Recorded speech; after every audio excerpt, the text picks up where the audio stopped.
자, 여러분 초등학교 2학년 손 들어보세요. 초등학교 초등학교 3명 있네요. 네, 내리세요. 와, 목사님이 초등학교 2학년 때 처음으로 미안해 얘들아, 사람이 죽는 것을 보았어요. 와, 목사님이 초등학교 2학년 때 예산에서 살다가 아산으로 이사 왔어요. 그래서 시골에 염티라고 하는 그 동네에서 살았는데, 목사님 옆집에 청년이 있었어요. 여자 청년이 있었는데, 목사님 집과 그 여자 청년 집에 개울이 있었어요. 개울. 근데 이 여자 청년이 아침마다 그곳에서 기침을 하는 거예요.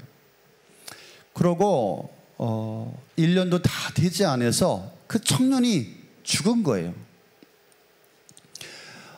동네 사람들은 그 청년이 폐병에 걸려서 아까운 나이에 죽었다. 근데 목사님 이제 목사님이 저 정도 컸었구나 이제 기억이 나네요. 저렇게 조금 했을 때 목사님 그 당시에는 운구차가 없었어요. 그 당시에는 사람이 죽으면 꽃상여가 나갔어요. 여러분 본 적 있어요?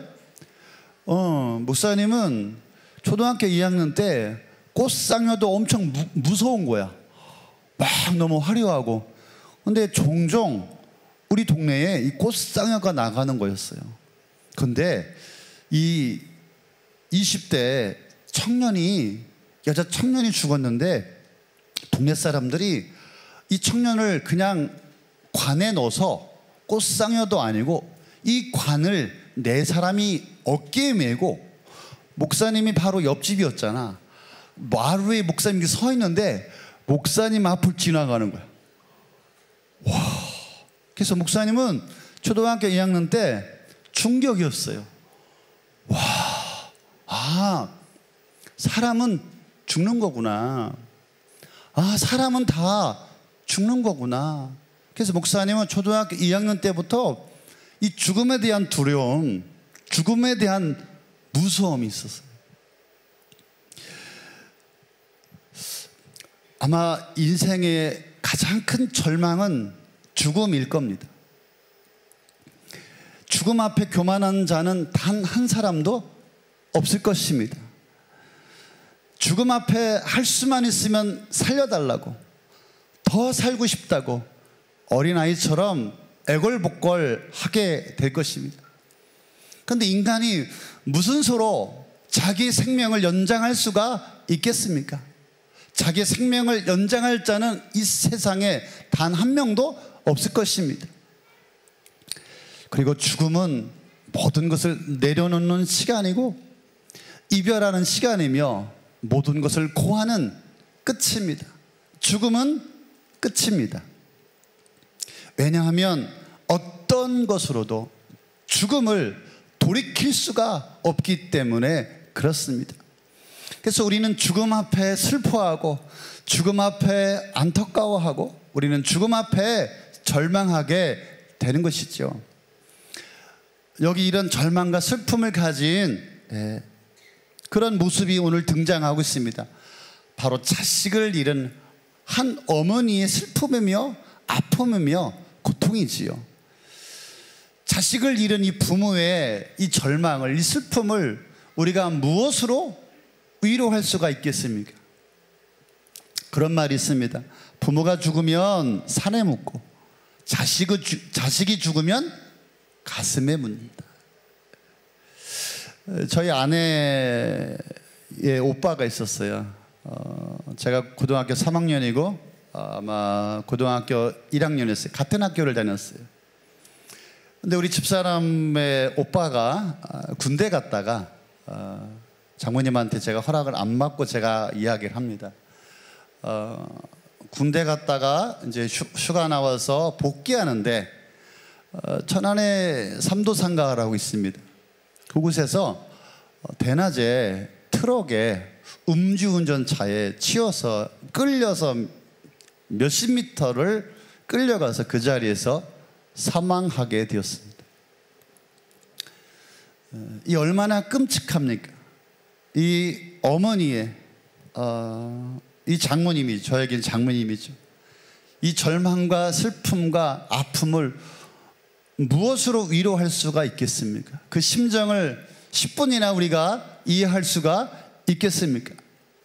그저 쳐다보는 것만으로도 안타까움이고 정말 아픔이지요. 고통이지요. 그런데 오늘 예수님께서 한 나인성이라고 하는 곳에 제자들과 큰 무리들과 함께 그 성에 들어오실 때에 마침 자식을 잃고 비탄한 심정으로 슬픔에 빠져 자식의 장례 행렬을 뒤따르던 이 어머니의 모습을 우리 예수님께서 보셨습니다. 12절에 보면 이 어머니의 아픔이 얼마나 컸는지 설명해 주고 있는데요. 성문 가까이 예수님께서 이르렀을 때에 한 죽은 사람을 메고 나오고 있었다. 그 죽은 사람은 그 어머니의 외아들이었고 그녀는 과부였더라. 외아들이었고 과부였다. 예, 독자 손 들어보세요. 독자. 자기 혼자밖에 없다. 도현이 네가 왜 들으려고 그래? 니네 집은 셋이나 있잖아. 무언이. 오케이, 내리세요. 이 하나밖에 없는 독자가 얼마나 귀했을까요? 얼마나 아끼고 사랑했을까요? 그런데 이 독자가 어느 날 죽은 거예요. 근데 자기 자신도 과부였다. 그 당시에는 과부가 혼자 살아가기에는 정말 힘들고 어려운 그런 세상이었습니다. 이 과부가 이 독자 외아들 하나만 바라보고 인생을 살아가지 않았겠습니까? 그런데 이 아들이 죽은 것이죠. 이 어머니의 슬픔, 이 어머니의 고통, 이 어머니의 아픔을 정말로 뭐라고 설명해야 할지 모를 것입니다. 거기 또 보니까 그 성에 많은 사람들이 그 여자와 함께 따라오고 있었다. 그래서 이 어머니의 처지를 알고 있던 그 동네 많은 사람들이 이렇게라도 이 어머니의 슬픔을 함께 해야 되겠다. 그래서 그 동네 사람들은 아무 말 없이 그 어머니의 뒤를 따르고 그 어머니를 위로하고 있었습니다.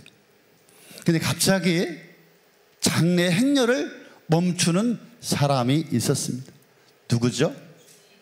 다름이 아닌 예수님이에요. 14절에 보니까 그 앞으로 나아가서 관에 손을 대시니 메고 가는 사람들이 멈추어 섰다. 아니 갑자기 장례 행렬에 가운데 뛰어들더니 예수님께서 장례를 멈추신 거예요.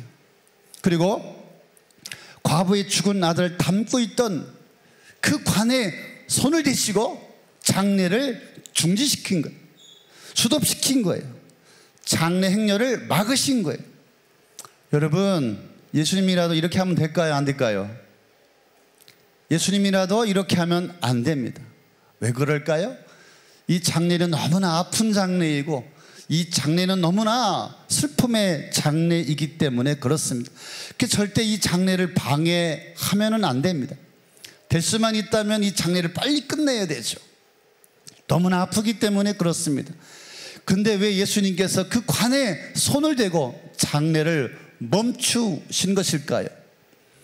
이것은 슬픔에 빠진 가족과 그 주변 사람들을 힘들게 괴롭히는 일입니다.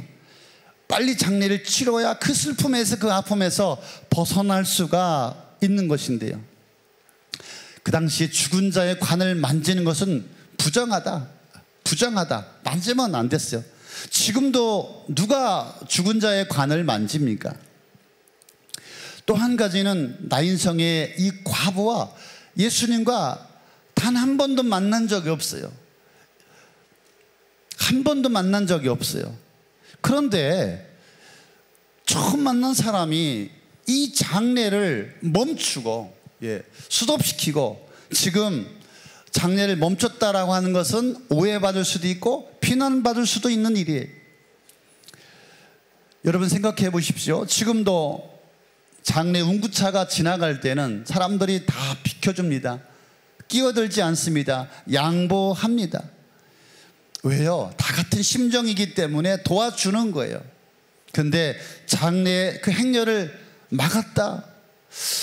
여러분의 부모님, 여러분의 지인, 여러분의 가족이 죽었을 때 장례를 하는데 누군가 이 장례를 막아서는 사람이 있다면 그 사람이 제정신입니까? 여러분 생각은 어떻습니까? 자, 예수님께서 왜 이 청년의 관에 손을 대셨을까요? 그것은 모두에게 공개적으로 예수님께서 특별한 메시지가 있음을 알려주기 위함입니다. 지금 장례 행렬은 어디를 향해 가고 있습니까? 사망을 향해 가고 있습니다. 사망을 향해 가고 있는 그 길을 주님께서 스탑 정지시키신 것입니다. 멈추신 것입니다. 관에 손을 대신 것은 사망을 중지시키신 것입니다. 사망을 중지만 시키면 안 되죠. 사망 권세를 중지시키시고 예수님은 부활의 권세가 있음을 그 수많은 사람들에게 보여주시고 증명해 주신 것입니다. 예수님께서 청년에 관해 손을 대시고 젊은이야, 개역개정에 보니까 청년아 내가 네게 명하노니 일어나라 그랬더니 그 청년이, 죽었던 청년이 일어나 앉아서 말을 하기 시작했다는 거예요. 할렐루야. 죽었던 자가 일어나 말을 하게 되었다. 사망으로 죽음으로 가던 이 청년에게 부활이 임한 거예요. 죽음을 이기고 이 청년이 살아난 거예요. 예수님께서 이 청년의 관에 손을 대고 멈추신 것은 거기에 많은 사람들, 그 장례 행렬을 따르던 수많은 사람들에게 주님께서 사망을 중지시키고 주님에게 부활의 능력과 부활의 권세가, 부활의 생명이 있음을, 부활의 소망이 있음을 이 수많은 사람들에게 증명하고 보여주신 것입니다. 장례를 멈추기만 했다면은 큰일 나죠. 안 되죠. 방해하는 일이죠. 죽은 자를 생명으로 바꿔주신 거예요. 사망의 길에서 생명의 길로 바꿔주신 거예요. 제가 옛날에 미국에 좀 다녔습니다. 미국에 가려면 델타 항공을 타면 좋습니다. 그죠? 우리 승무원이 지금 몇 분 계신데 델타 항공을 타면 미국에 어디를 가냐면 디트로이트에 내려줍니다. 그럼 델타 항공은 디트로이트에서 미국 전역에 또 흩어져서 보냅니다. 달라스, 마이애미, 텍사스. 제가 달라스를 갈 때, 또 마이애미를 들려서 또 콜롬비아를 갈 때 디트로이트에서 내렸어요. 내려서 비행기를 바꿔 타려면은 뭐라고 써 있습니까? 목사님이 그 정도는 알지요. 트랜스퍼 바꿔 타라고. 이쪽으로 가면 달라스 가는 거예요. 지금 예수님께서 트랜스퍼, 사망으로 가는 그 청년, 사망으로 지금 죽음으로 가는 그 청년에게 트랜스퍼, 죽음의 길에서 생명의 길로 옮겨주고 계신 것입니다. 아멘. 그래서 주님께서 말씀하시죠. 나는 부활이요 생명이니 나를 믿는 자는 죽어도 살겠고. 얼마나 소망입니까? 살아서 믿는 자는 영생을 본다. 죽지 않고 영생을 본다. 우리 주님께서 공개적으로 주님 안에 생명이 있음을, 영생이 있음을, 부활이 있음을 보여주시는 것입니다. 어떤 어미가 자식이 죽는데 가만히 있겠습니까? 아마 모든 일은 할 수 있는 한 다 했을 것입니다. 그런데 어느 인간이라도 이 사망의 그늘로 가는 그 죽음을 막을 수가 없는 것입니다. 그저 눈앞에 자식이 죽어가는 것을 보고만 있었을 거예요.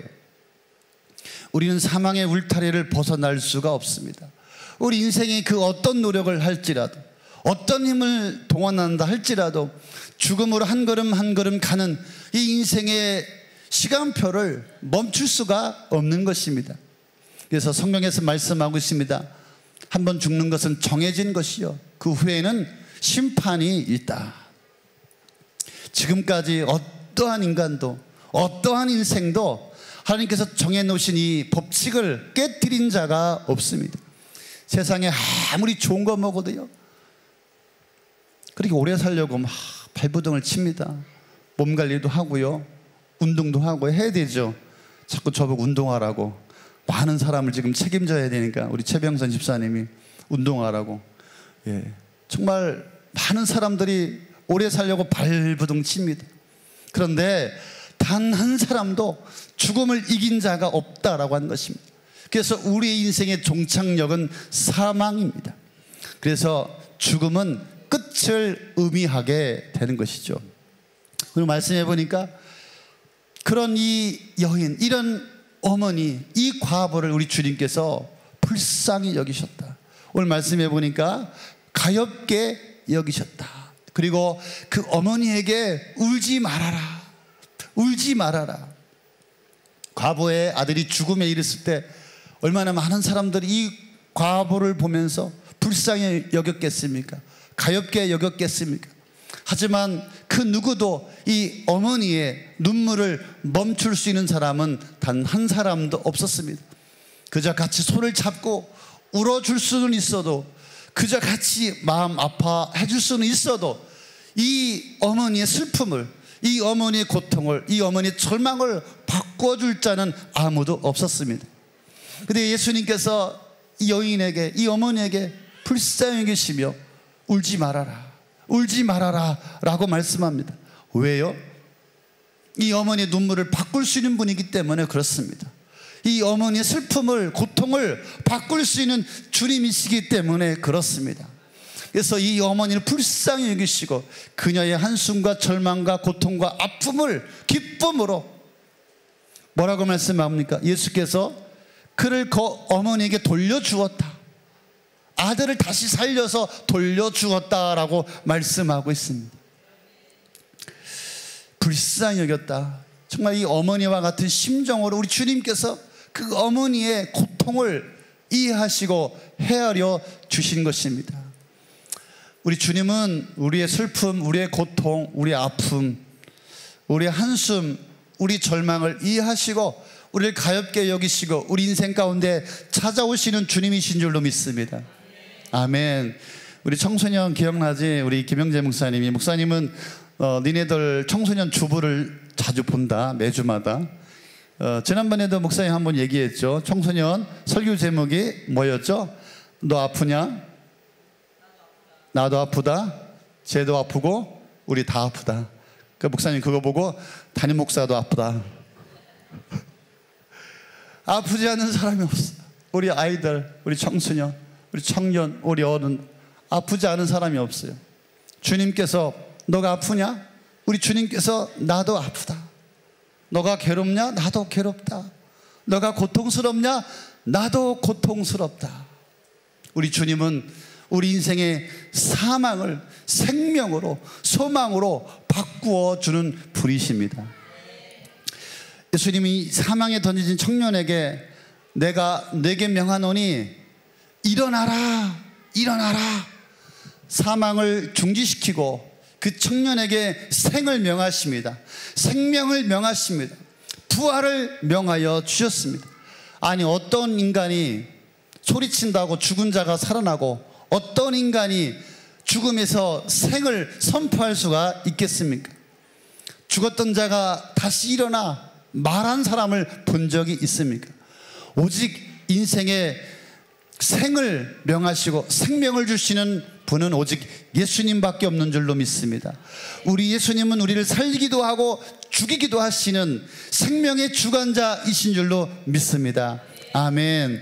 그래서 예수님께서는 생명의 권세, 부활의 권세가 있음을 많은 사람들에게 보여주시고 또 예수님의 사역을 통하여서, 성경을 통하여서 우리에게 말씀해 주셨습니다. 예수님께서 야이로의 희당장 딸, 그 어린 소년이 죽었잖아요. 주님께서 찾아가셔서 탈기다금 소녀야 일어나라, 그 소녀가 살아났다라고 말씀하고 있고, 예수님이 사랑하는 나사로, 그가 죽어서 송장이 되어서 썩은 냄새가 납니다.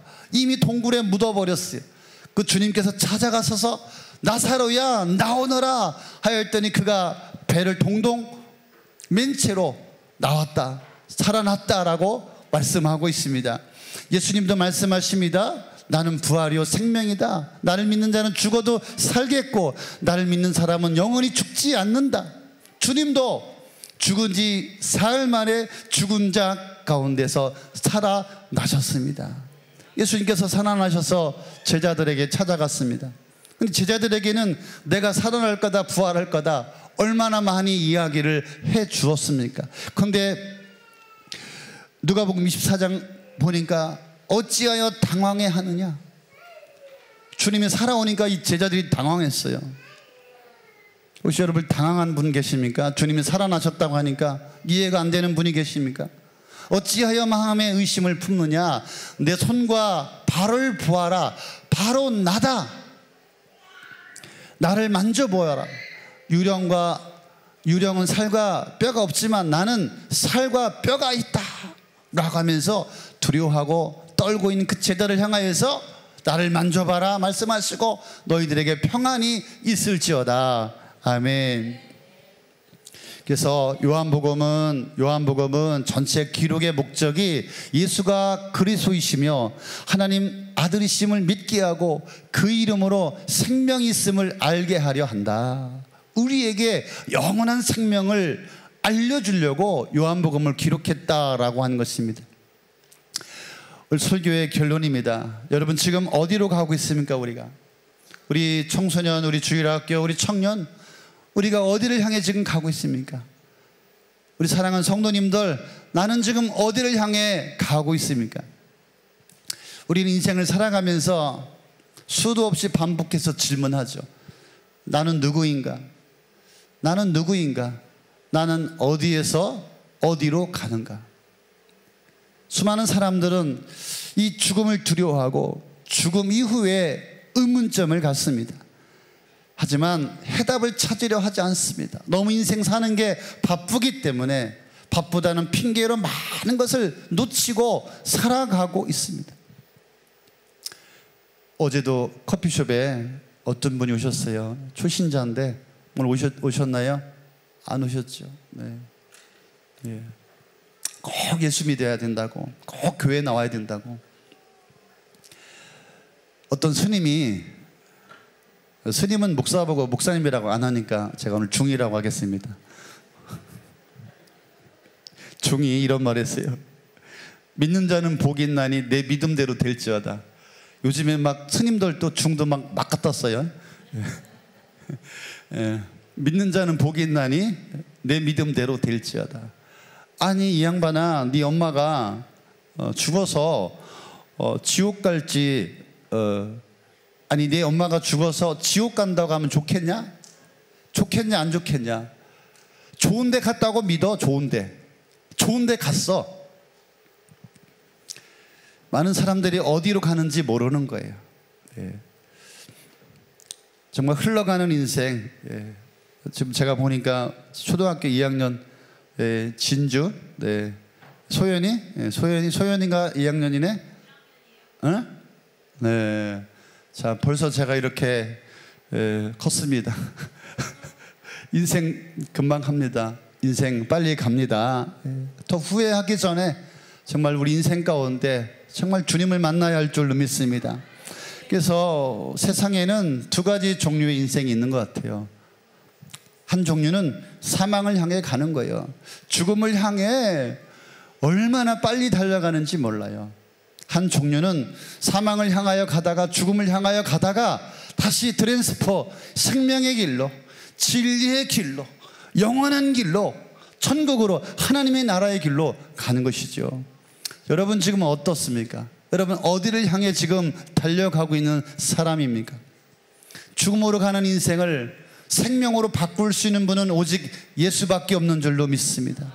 예수님만이 사망을 중단하고 멈추시고 우리에게 산소망, 생명, 부활을 주시는 줄로 믿습니다. 예수님 없이 가면 끝입니다. 멸망입니다. 사망입니다. 아무리 울고불고 죽음의 그늘에 들어서서 난리를 쳐도 소용이 없습니다. 기회가 없습니다. 그래서 오늘 이 부활주일날 내 인생의 유일한 기회인 줄로 믿습니다. 그래서 예수님께서는 죽음으로 가던 그 청년을 향하여서 청년아 내가 내게 명하노니 일어나라. 할렐루야. 목사 오늘 외치고 싶습니다. 우리 청년들 향하여서 우리 청년들 일어나라. 우리 어머님 부모님 같이 해주세요. 우리 청소년들도 청소년아 일어나라. 우리 주일학생들 일어나라. 예, 우리 오수연 막 일어나라. 들은 채만 죄만 일어나라. 네. 예. 우리 작년 세대, 우리 모든 세대, 올 제너레이션 다 주님께서 오늘 명령하십니다. 일어나라. 사망의 길에, 죽음의 길에, 저주의 길에서 일어나라. 생명이 있다, 부활이 있다. 우리 주님이 선포해 주시는 줄로 믿습니다. 여기 보니까 청년아 일어나라. 요즘에 청년들요 정말 죽을 맛입니다. 저희 집도 청년이 셋이 있습니다. 대학생, 대학교 졸업하네, 대학교 졸업하고 이제 취업하네, 또 졸업하고 취업하네. 셋이나 있네. 다 청년. 성결이 어디 갔어요? 얼굴에 기쁨이 없어요. 우리 청년들 얼굴이 어두워요. 우리 어른들보다 얼굴이 더 침울해요. 사는 게 너무 힘들고 너무 지쳐있고, 네, 너무나 고통인 것 같아요. 걱정을 많이 하는 우리 청년들, 미래감당한 청년들. 요즘에 뭐라고 말합니까? 3포 세대, 5포 세대, 7포 세대. 요즘에는 뭐라 그래요? 9포 세대. 연애 포기, 뭐 결혼 포기, 출산 포기, 뭐예요? 인간관계 포기, 집 포기, 희망 포기, 취미 포기, 뭐 건강 포기, 외모 포기, 예. 9개 포기, 다 포기. 우리 청년들 정말 안타까워요. 오늘 주님이 말씀하십니다. 우리 청년들 일어날지어다. 사망을 스톱시키고 생명을 주시며 생을 명하시며 일어나라. 부활의 소망으로 일어나시기 바랍니다. 우리 중고등부, 우리 주일학교 우리 학생들, 부모님들이 맨날 공부만 하라고. 공부하기 힘들지? 막 학원 가라고 막. 어때요 또? 학교 가니까 막 선생님이 막 선생님이 막 싫어해, 미워해. 또 막 학교 폭력, 또 막 친구들이 나를 막 왕따시키고. 집에 오면 어때요 얘들아? 엄마 아빠가 맨날 싸워. 막 가정 불화. 막 그래서 걱정돼, 불안해, 마음이 편치가 않아. 우리 청소년, 예, 우리 청소년, 예, 우리 주일학생들, 예, 일어나라, 일어나라. 예, 조금 웃었어. 예, 오늘 목사님 성공했다. 예, 예. 그래서 부활의 권세로 사망의 길에서 우리가 벗어나야 할 줄로 믿습니다. 단 한 가지 방법이죠. 예수 믿는 겁니다. 그래서 우리는 예수 복음 전해야 합니다. 예수 믿으세요. 예수 믿으세요. 예수 믿어야 삽니다. 이 말을 듣고 싶지 않아요. 요즘에 사람들은 바쁘고 해야 할 일도 많고, 예, 감당할 일이 너무나 힘듭니다. 그러나 예수 믿어야 합니다. 예수 믿어야 삽니다. 오늘 이 예배 드리는 어린아이부터 우리 작년까지 예수 믿으십시오. 예수 안에 생명, 부활, 능력이 있습니다. 저는 압니다. 교회 다닌다고 다 예수 믿는 거 아닌 거. 교회 다닌다고 생명이 다 있다, 저는 그렇게 생각하지 않습니다. 우리 인생에서 가장 시급한 일, 예수 믿고 사망의 길에서 생명의 길로 가는 것, 사망에서 생명으로 가는 것, 우리 예수 믿어야 우리 안에 부활이 있는 줄로 믿습니다. 그래서 오늘 우리에게 주시는 메시지는 뭐예요? 청년이 사는 것처럼 우리도 산다. 나도 산다. 나도 죽어도 산다. 할렐루야. 죽어도 산다. 소망이 있다. 죽어도 천국이다. 죽어도 하나님의 나라이다. 예, 제가 목회를 하면서 젊었을 때부터 장례를 많이 집도했습니다. 근데 임종 직전에 믿는 사람은 어떻습니까? 평안합니다. 왜요? 부활을 믿기 때문에, 부활의 소망이 있기 때문에. 그런데 믿었다는 사람이 권사님인데 믿지 않은 거예요. 죽음 앞에 울고불고 난립니다. 진짜 뭐 소리를 지르고 악을 쓰고, 권사님이 자식들이 볼 때 민망한 거예요. 자식들이 실망하는 거예요. 아니, 믿었다고 하는 분이. 나인성의 청년을 살리신 우리 주님께서 우리에게 주시는 말씀은, 우리도 믿으면 청년처럼 영원히 산다. 할렐루야, 할렐루야. 부활이 잘 안 믿어지는 분이 계실 겁니다. 아니, 온 우주와 온 세상과 우리를 지으시고 만드시는 우리 예수님께서 다시 살아나는 것은 식은죽 먹기예요, 여러분. 그것은 여러분의 믿음의 수준의 문제인 것이지, 우리 하나님 아버지께서 예수를 죽은 자 가운데서 살리시는 것은 식은죽 먹기입니다. 우리 주님께서 영원한 생명을 주십니다. 그래서 저는 오늘 메시지가 모든 세대, 올 제너레이션, 사망에서 생명을 명하고 우리가 이 부활 소망, 부활 능력, 부활의 믿음으로 승리할 수 있기를 바랍니다. 아멘. 그래서 부활 신앙으로 강하고 담대하십시오. 부활 신앙으로 두려워하지 마십시오. 부활의 소망을 가지고 기쁨으로 행복하게 감사하며 살아가십시오. 같이 오늘 결단하며 기도하는 시간 갖겠습니다. 오늘 함께 결단하며 함께 기도하십시다. 오늘 죽음으로 가는 자들이 주님을 만나는 시간이 되어야 할 줄로 믿습니다. 주님은 명령하십니다. 스톱! 너 그만! 사망에서 절망에서 스톱! 내가 너에게 생명을 명하니 너는 부활의 인생을 살아라. 우리가 부활의 소망, 부활의 능력으로, 부활의 믿음으로 승리할 수 있기를 바랍니다. 또 여러분, 우리 교회가 죽음으로 가는, 사망으로 가는 수많은 절망의 인생들을 우리가 이 부활의 복을 전하여 우리가 부활의 소식을 나누어야 할 줄로 믿습니다. 그래서 절망의 인생길을 기쁨의 인생으로, 행복한 인생으로 우리가 바꾸어줘야 할 줄로 믿습니다. 그래서 오직 예수 부활, 오직 예수 부활 증명하는 증거는 저와 여러분이 되시길 바랍니다.